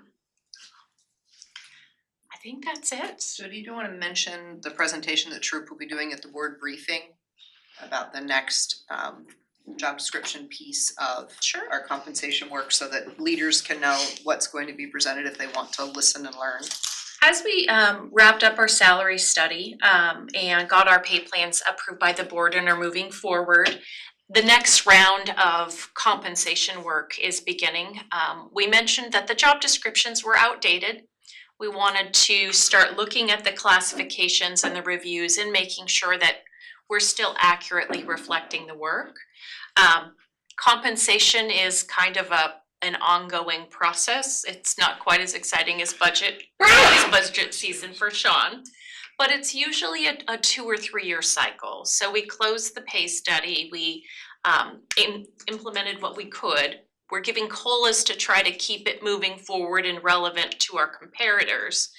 But the next phase is to begin the classification review. So we'll ask all of our employees to do what we often call a desk audit. That data is sent in so we can update job descriptions if necessary. We'll be looking at those based upon various factors. It will be measured with pay equity. It won't be a market study. It's the part in which we just make sure that the data we have is most current. Some positions have been occupied by the same incumbent for years. So I'll pull out something we need to post, and it is from 2012, 2016. Well, so many things have changed since then. And so just making sure again that the data that we have to do our analysis is accurate and trying to move forward with that. So we'll be presenting that proposal to the board during the board briefing so we can make sure that we have the scope of that project clear, we understand the outcomes, and providing the board supports it, it will go back before the board for a contract to be working with Troop for the next 6 to 8 months on that project. When is the board briefing date? Tomorrow? No, Wednesday. This Wednesday. It feels like Tuesday already. I don't know. So Wednesday afternoon.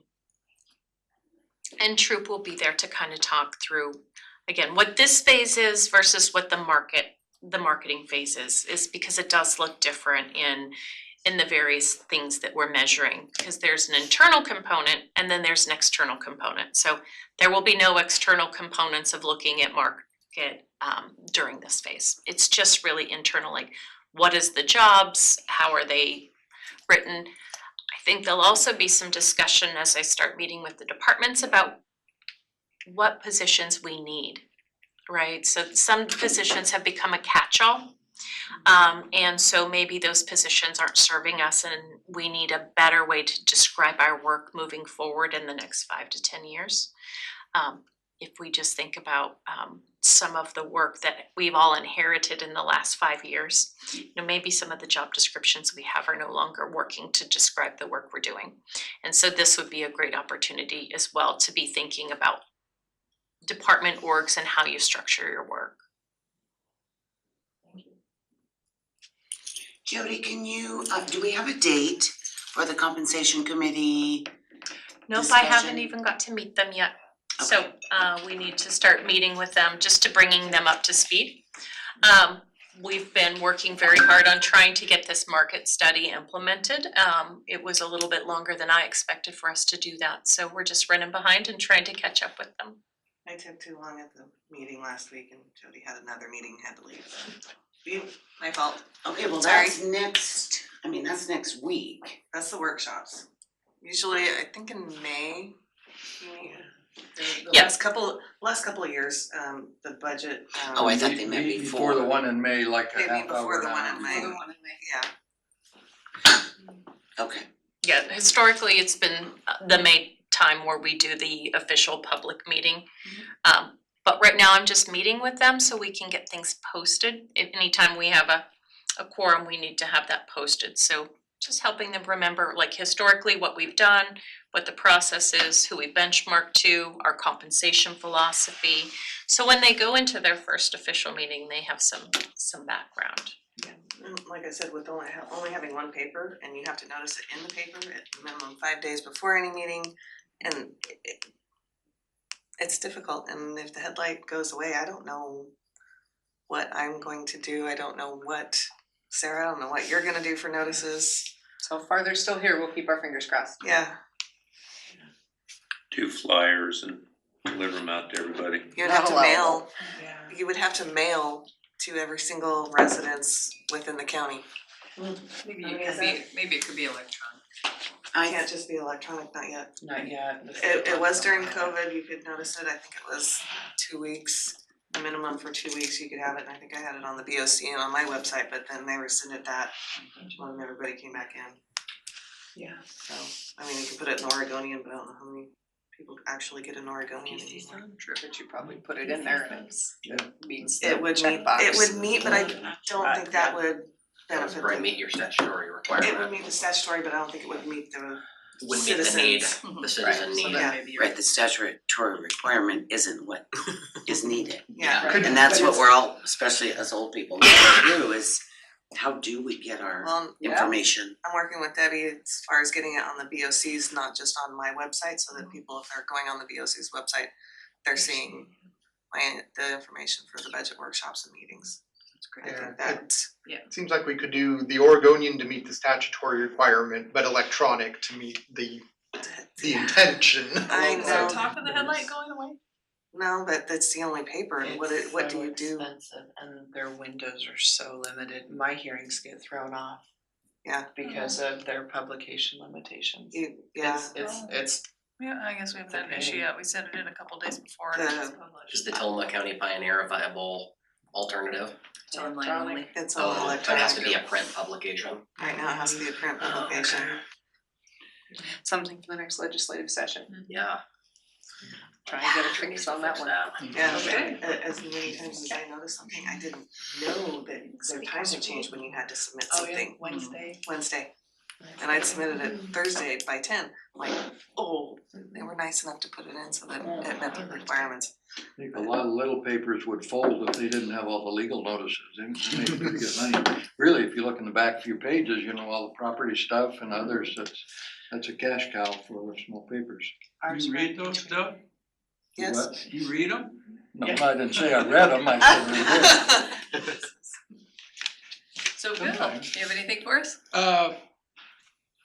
Broken record, I think, it's been a while since I've been in one of these, but litigation and tort claims are down. So we got a notice from CIS on the recreational immunity. Yeah, I was I gonna forward that mention, to yeah, I was gonna mention something about that, but as a credit to everybody, the only real significant litigation that the county's involved with is draining some of their dollars is the short-term rental litigation that's, you know, it's been favorable so far, and I think it'll remain favorable, but that's the main litigation.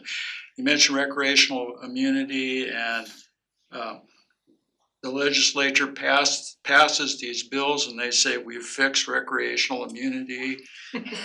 Tyler versus Hennepin, the case that the Supreme Court said you can't keep the money from the tax sales, or you can't keep more than what was owed. If you go read the actual bills, I think they do fix them, but there's the devil's in the details, like. They didn't fix anything. They told the county to fix it and then they never passed a law. Yeah, they kinda did, and on recreational immunity, you know, you asked Rachel, do we have to do an ordinance to opt in or a resolution? And I'm reading it and I'm saying, yeah, I think so, but anyway, I think we do, but what I'm trying to get at is they pass these bills and they're not all that easy to decipher and figure out what to do. And I haven't even looked at what is this, the homeless bill? Is that the big one that came out? The housing bill? Yes, I don't know where that's at, so anyway. Yeah, I don't know that there's anything in that that specifically we've asked you to look at yet. That's the good news, cause it's a thick one. Okay. It's a monstrosity. Joel and I are trying our best to keep things from getting piled up in legal. And that's the advantage of having Bill there, because it was too much for Joel to handle, and things get bogged down. You don't want him to stay in the legal office very long. So we feel good that we're able to turn things over fairly quickly.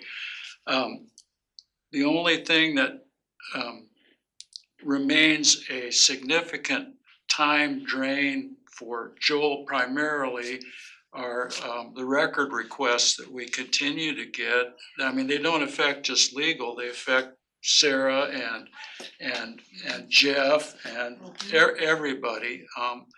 So I don't know what to do about that. I'm just stating, I guess the obvious, record requests are really taking up a lot of time, because we'll get somebody, we want every email that Mary Faith Bell's ever sent to anybody. We try to narrow it down a little bit, but Not that interesting, take my word for it. no, it's really not. But then Jeff's gotta go run all that through, all the emails through the system by, some word associations or something. So we've been good about making sure that we get some money first from the person who's requesting the records, but I'm convinced that we don't get enough in terms of the amount of time that everybody has to spend. So that's been a drain on the legal office, on stuff that maybe isn't all that legal really, but we have to go through those records to make sure we're not sending something out that somebody's gonna get that they shouldn't be getting. So anyway. How many are you talking about number-wise requests? I'm a couple a week, and then they're not just, send us the report that the geotechnical person generated on the house next door. It's like, I want everything on that property from the beginning, and every email that's ever transpired between, Sarah and her staff and half the neighborhood.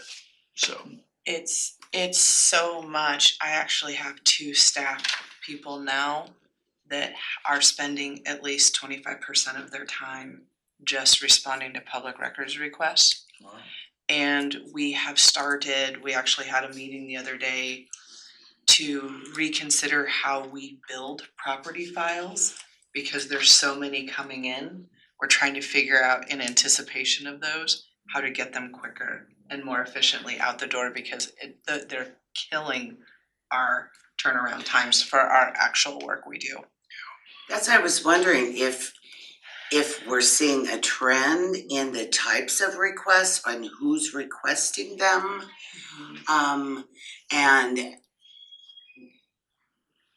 Yes. I'm all for, transparency in government, but then I also hear that nobody wants to pay for that government to 25% of somebody's staff to do these ridiculous, in some cases, requests. Yes, I mean, we all need to be accountable, but if it's a trend to a certain company that's going to sell that information, or if it's a trend of, pending. It's neighbors, it's environmental groups, Wow. it's Environmental groups,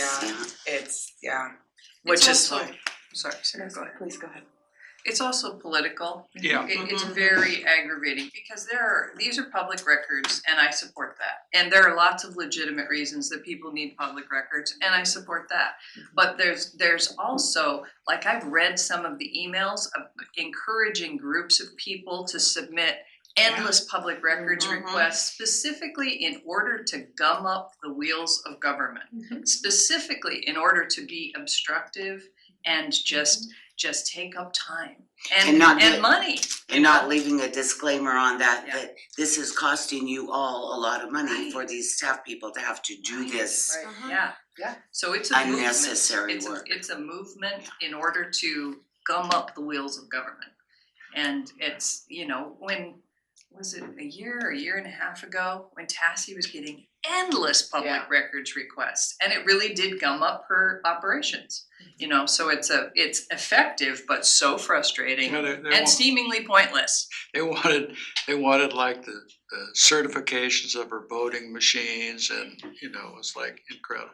So anyway, and I'll close now, but Mary Faith, the legislature's not going that way. They're They're going the other way. They're going, make dang sure that you get these to the requester within 5 days and waive the fees, if they have some, public benefit thing going. So anyway, And not understanding that that's our tax dollars paying for all of that, when we need it being Our real work. in other ways, yeah. Yeah, in our Go real ahead. work.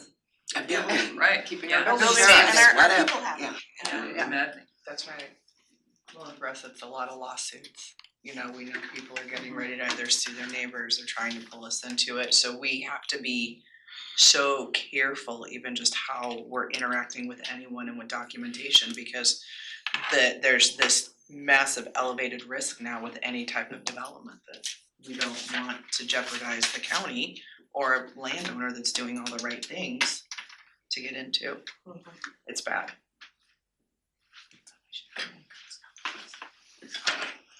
Done? Okay, a couple of things here. Tillamook Lightwave, we're continuing on. We've got a couple of $1 million and another $1 million hanging. And then we got $147,000 planning grant. Looks like that's gonna go through. And both the college and Colpack now have expressed an interest in joining after the port left. So that will play out, and we're gonna have a work session sometime later this month to talk about the details before we really extend a formal invitation or meet with them again.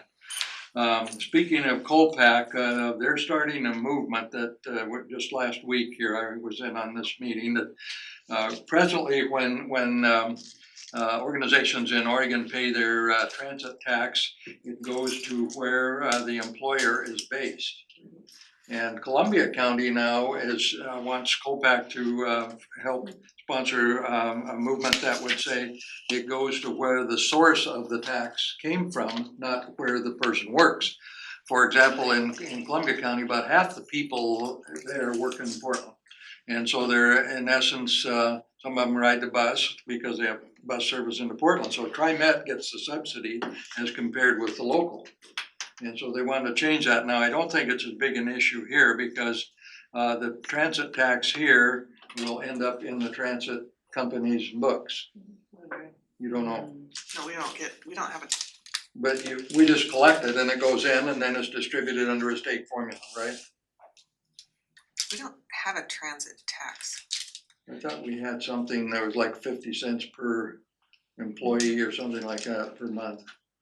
I'd have to look at the pay stub, but anyway, there's a move to change that.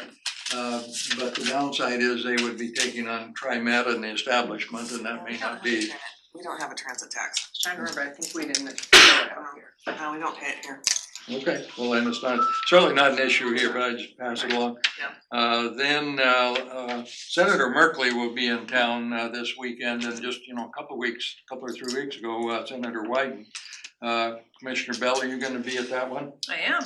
Okay, I'll probably be there as well, and also we were invited, some of us, to the groundbreaking for the new Manzanita City Hall. So I thought I might go to that if you guys were going to Merkley's Hall, so we can kind of spread ourselves around a little bit. That'd be great. I'm sorry to miss the Manzanita City Hall groundbreaking, but Merkley's office asked me to MC so. All right, I'll go to Manzanita. Excellent. Okay, all right, that's all, thank you. I'll go to Manzanita. Thank you, Doug. Just a couple things. Bill touched on the public records request in the LUBA and the Court of Appeals for our STR work. We're watching to see if anything now gets filed in circuit court because that's where we're at.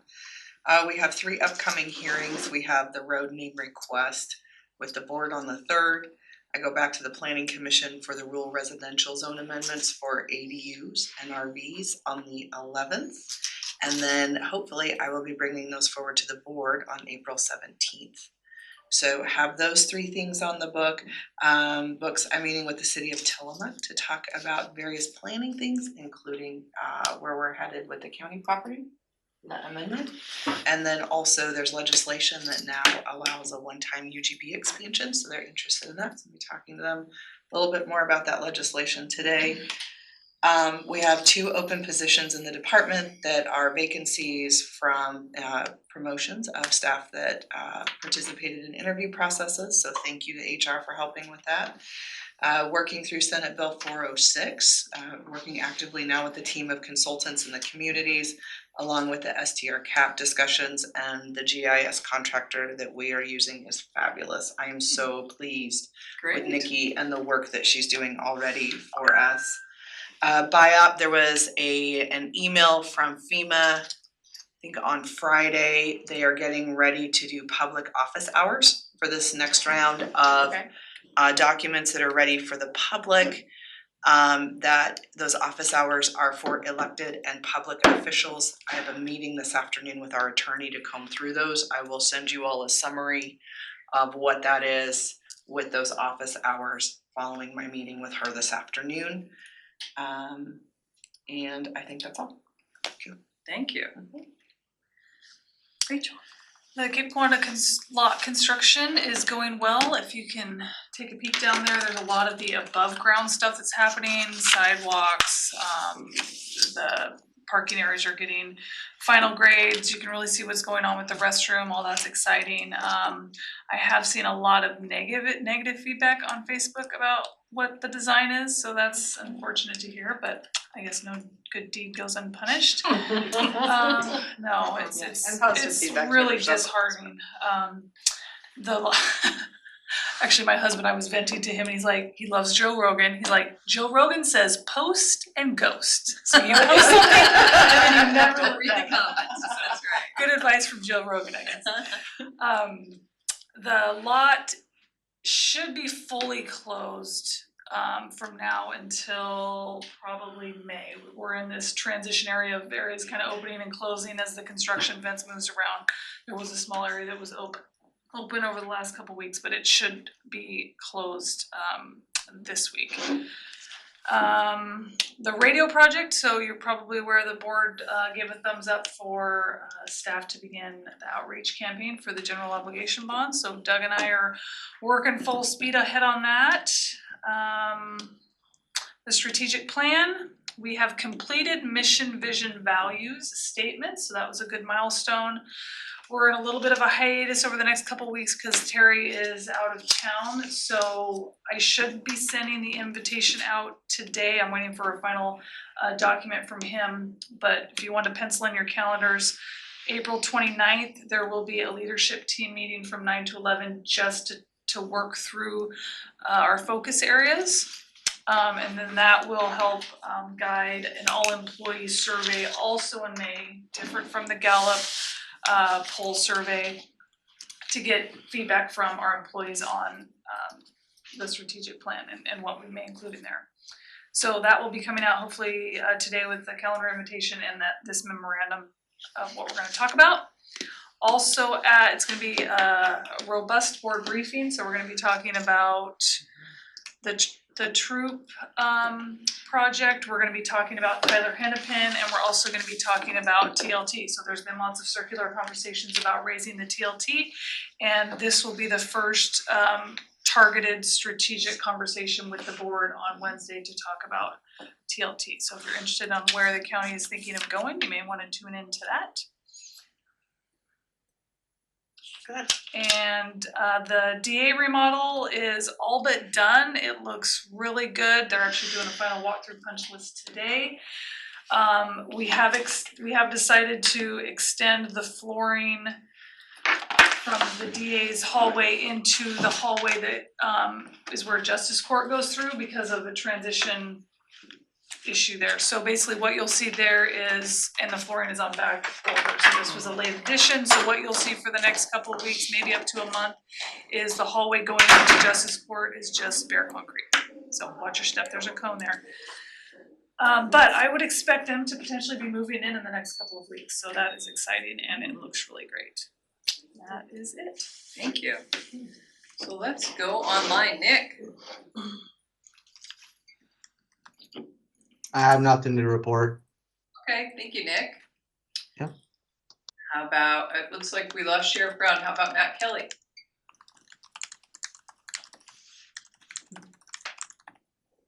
No, ma'am, I don't have anything. Thank you. All right, thank you, Matt. And Christy?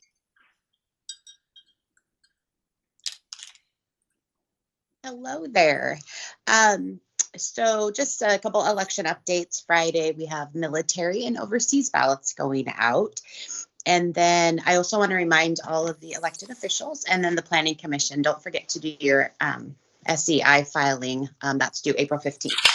And other than that, that is it. Thank you, Christy. Thank you.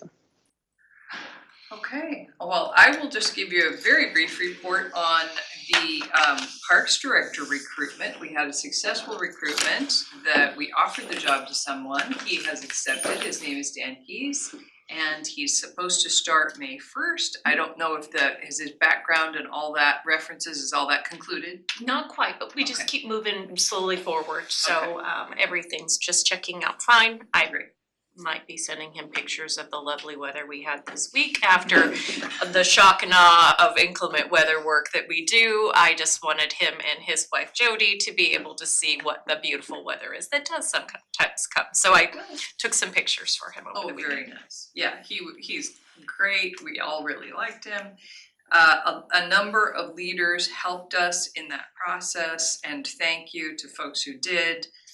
Sean and Sarah and Chris Lady took time on Sunday to meet with people. Leaders met with them, and the Parks Advisory Council met with them. And so thank you to everyone. Thank you to HR, everyone who participated in that. And also thanks to everyone who's worked so hard to help and support Parks IS. The treasurer's office. There's a lot of work going into parks right now, and I'm really grateful for it, and it's benefiting. You know, things are going pretty well at parks. I was kind of during the McKinster report where like parks was like rafts of red. I was thinking I felt bad about it, but all of the items were relatively small, except for some of the paving items. And what's interesting about that is that all of the boat launches were included in those assessments, but we don't own a lot of them. So we won't be responsible for repaving a lot of them. So it wasn't quite as bad as it looks, but it's there's a lot of good work going on in parks, and I feel great about it. And the one member of the Parks Advisory Council has sent to the Keys, they're moving here from South Dakota, has sent them a hot tip on a rental house. So, Awesome. So fingers crossed on a hot tip for a rental house where they can. I sent my ideas to Jody when she reached out. Good, yeah, because of course, you know, always this is a big part of the challenges, the barriers of recruitment is when people are moving here from somewhere else, they can't find a place to rent, or they can't afford what they can find, or, you know, and the cost of living, the cost of housing is a lot lower in South Dakota than it is here, so I'm sure there's significant sticker shock. So I'm fingers crossed that they'll find a place that they really like and that works out for them. So Has he confirmed May 1 for sure? he committed to it. So yeah. So yeah, I think it's good. So anything else? Anything for the good of the order? All right, well, if not, we will adjourn this meeting at 10:58 a.m. Thank you, everyone. That McKinster report. There are certain places where